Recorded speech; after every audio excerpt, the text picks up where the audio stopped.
안녕하세요. 대면 멘토 신범철입니다. 오늘 알아볼 기업은 광주 신세계고요. 광주 신세계에 관련된 이슈는 어떤 것들인지 한번 같이 살펴보도록 하겠습니다. 일단 광주 신세계의 매출 비중을 보게 된다면 상품 매출에서 대부분의 매출이 나오고 있다라는 걸 확인할 수가 있습니다. 결국에 이런 상품 매출은 백화점을 통해서 나온다라고 보면 되겠죠. 근데 이런 백화점은 결국에 내수 산업이기 때문에 수출입이 차지하고 있는 비중이 굉장히 낮다라는 겁니다. 하지만 최근 백화점에 대한 전략을 보게 된다면 고급화 전략을 지향하고 있고 이를 통해서 고소득층을 주요 타겟으로 삼는다라는 겁니다. 그렇기 때문에 이제 백화점 산업 같은 경우는 이제 경기 변동에 대한 영향은 점차 줄어들고 있다라고 볼 수 있겠죠. 하지만 최근에 오프라인 중심에 대한 백화점이나 대형마트 같은 경우는 현재 홈쇼핑, 온라인 쇼핑몰에 대한 활성화로 인해 가지고 어떤 지방 백화점부터 시작해서 대형 백화점까지 이런 수년간 성장률이 저성장을 하고 있다라고 볼 수 있을 것 같습니다. 특히 이제 2014년 같은 경우는 이런 백화점에 대한 매출 성장률이 10년 만에 이제 역주행하던 시기이기도 했죠. 2011년도까지만 해도 11% 정도가 상승했고 2012년도에는 2.6%, 2013년도에는 0%로 정체를 보이다가 그 2년 만에 마이너스를 기록했다라는 겁니다.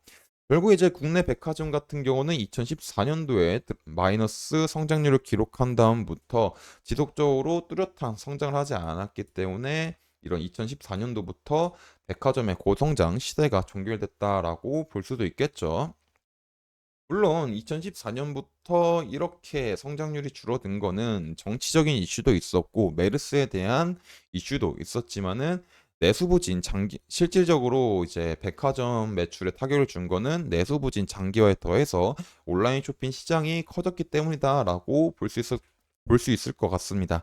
그리고 이제 많은 소비자들도 백화점 같은 제품이라도 백화점보다 어떤 온라인 쇼핑몰에 대한 가격이 더 싸기 때문에 이제 많은 소비자들이 합리적인 소비로 옮겨가면서 백화점에 대한 성장이 점점 줄어들고 있다라고 보시면 될 것 같습니다. 근데 이제 조금 역설적이게도 코로나 시대 때는 엄청나게 성장을 보였었죠. 결국에 이렇게 코로나 시대 때 성장이 보였었던 거는 항공이 막혔기 때문에 이 하늘길이 막히게 되면서 해외여행으로 쓸 자금을 이제 백화점에 대한 명품 브랜드에 대한 소비로 이어졌다라고 보시면 될 것 같습니다. 그래서 실제로 이때 많은 백화점들이 이런 명품에 대한 소비가 증가하다 보니까 매출액이 많이 증가를 했었던 시기이기도 합니다. 그래서 광주 신세계에 대한 매출을 보게 된다면 지속적으로 이제 2020년도까지 조금 하락을 하게 되다가 매출액이 22년도까지 증가한 모습을 보이고 영업이익 측면도 꽤나 괜찮은 모습을 보여줬었다라는 걸 확인할 수가 있죠. 그리고 그런 흐름들이 어느 정도 2023년도까지 이어지긴 했지만 지속된 고금리로 인해서 많은 사람들이 이제 소비가 꽁꽁 얼어붙다 보니까 이제 23년도에는 더 이상 성장하지 못했다라고 보시면 될 것 같습니다. 그래서 이런 효과는 약간 코로나 시대로 인한 약간 반짝 효과라고 생각하시면 될 것 같습니다. 그래서 이제 광주 신세계 같은 경우는 코로나 시대 때 잠깐 수혜를 많이 받았긴 했지만은 24년도에도 지속적으로 수혜를 받을지는 이제 쉽게 예측을 할 수 없다라고 볼 수 있을 것 같습니다. 그래서 이런 부분들은 제가 지속적으로 확인할 예정이기 때문에 광주 신세계에 관심 있으신 분들은 제 영상을 시청해 주시면 감사하겠습니다. 그래서 이제 광주 신세계도 이제 조금 소비 사람들을 많이 오게 하기 위해서 새로운 브랜드 30곳 입점이라는 카드를 꺼내 들었다라는 거죠. 그래서 신관 지하 1층에는 스포츠 브랜드 대거가 입점이 됐고 또 신상품에 대한 할인과 사은품 증정으로써 고객을 유치하려고 하고 있는 모습이다라는 겁니다. 그래서 뭐 기사 내용을 살펴보게 된다면 19일 날에 광주 신세계에 따르면 2월 한 달간 신관 지하 1층에 신규 브랜드 30개가 새로운 문을 열거나 기존 매장을 리뷰하는 등 공간 재구성 변화를 꾀하고 있다라는 겁니다. 그리고 이제 뭐 신규 브랜드 같은 경우는 특별 할인 혜택이나 사은품 증정 등을 통해서 행사를 진행하고 있다. 결국 이제 고객 유치를 위한 영업 전략이다라고 보시면 될 것 같습니다.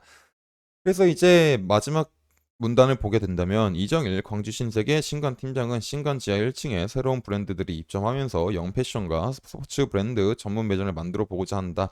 끊임없는 변화를 통해 고객들이 언제나 새롭고 다양한 제품을 접할 수 있도록 노력하겠다라고 말했다라는 겁니다. 그래서 이제 광주 신세계 같은 경우는 지속적으로 노력을 하고 있기 때문에 뭐 기대할 만한 부분들은 있겠죠. 하지만 이제 광주에 대한 인구수 감소도 조금 문제가 되고 있는 부분들도 있고 또 이제 아직까지는 소비가 그렇게 크게 살아난 상황은 아니기 때문에 이제 그 매출이 얼마나 변할지는 지속적으로 지켜봐야 될 것 같습니다.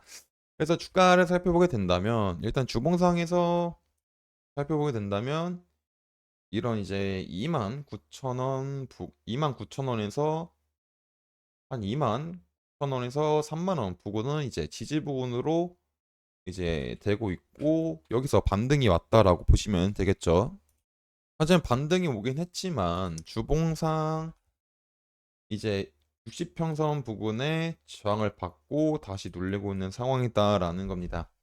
그래서 지금 당장 주봉상 상승 시나리오는 이런 급등보다는 여기서 하나, 두 개, 세 개의 바닥을 만들어주면서 32,500원 부근까지 다시 상승해주고 눌려도 크게 눌리지 않고 31,000원 부근에서 잘 지지를 받으면서 상승하게 된다면 다시 뭐 35,000원 부근까지도 생각해 볼 수 있지 않을까라고 볼 수 있을 것 같습니다. 하지만 35,000원까지 상승한다고 하더라도 다시 이런 부분들은 매물대 부분이기 때문에 눌림이 나올 수도 있다라는 거죠. 그래서 광주 신세계 같은 경우는 지금 상승 신화를 생각해 볼 때 이런 폭발적인 상승보다는 눌림의 반등 정도를 생각해 보는 게 더 좋은 전략이 아닐까라고 생각할 수 있을 것 같습니다.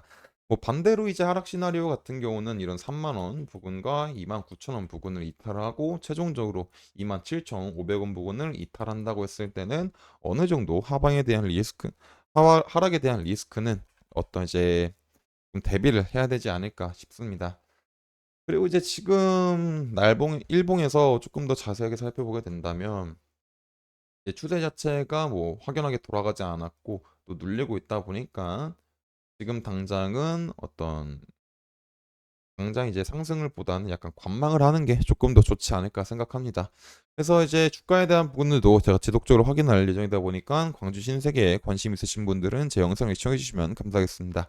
이상 대형 멘토 신범철이었습니다.